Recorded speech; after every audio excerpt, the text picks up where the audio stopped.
Hello সবাইকে, তোমরা কেমন আছো? আমার নিউ ব্লগে তোমাদের অনেক অনেক ওয়েলকাম। চলো তোমাদের সাথে একটা মিনি ব্লগ শেয়ার করি, যেহেতু অনেক দিন হয়ে গেল একটা ব্লগ দিই না, ভিডিও দিই না। তো আমারও মনটা খারাপ, তোমাদেরও মনটা খারাপ জানি। তো তার জন্য একটা ভিডিও ছিল, গ্যালারিতে ঘাঁটতে ঘাঁটতে অনেক দিন আগেই দেখতে পেয়েছিলাম। যেহেতু এডিট করে উঠতে পারি না, যেহেতু সেরকম সময়টা আমরা পাই না, কলেজ পড়া করে সেই সময়টা আমাদের হয়ে ওঠে না। তো চলো একটা বন্ধুর বার্থডেতে গেছিলাম, গিয়ে ওখানে ওরা সেলিব্রেট করছিল, সেই ভিডিওটাই আমরা করছিলাম। আর বার্থডেতে যাব, কেক মাখাবে না এটা কখনো হয়? এটা স্বাভাবিক যে তুমি বার্থডেতে যাবে, তোমাকে কেক মাখাবে, এটা তোমাকে সহ্য করতেই হবে, তোমার পছন্দ হোক আর না হোক। আর আমার বন্ধুরা হচ্ছে ওরকমই, তুমি যেটাই না পছন্দ করবে তোমার সাথে সেটাই করবে। তোমার বন্ধুদের মধ্যে কে কে আছে আমাকে প্লিজ কমেন্ট করে জানাবে। তো যেই বললাম সেই কাজ, ওরা বললাম আমি কেকের ক্রিম মাখতে পছন্দ করি না, ওরা তাও আমাকে জোর করে ক্রিম মাখাবে।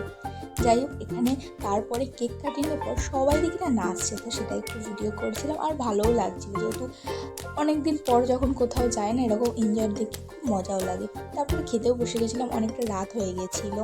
তো সবাই মিলে আমার মুখের সামনে চলে এসেছিলো কেমন হয়েছে খাবার। তো চলো তোমাদের সাথে পরে দেখা হচ্ছে, টাটা।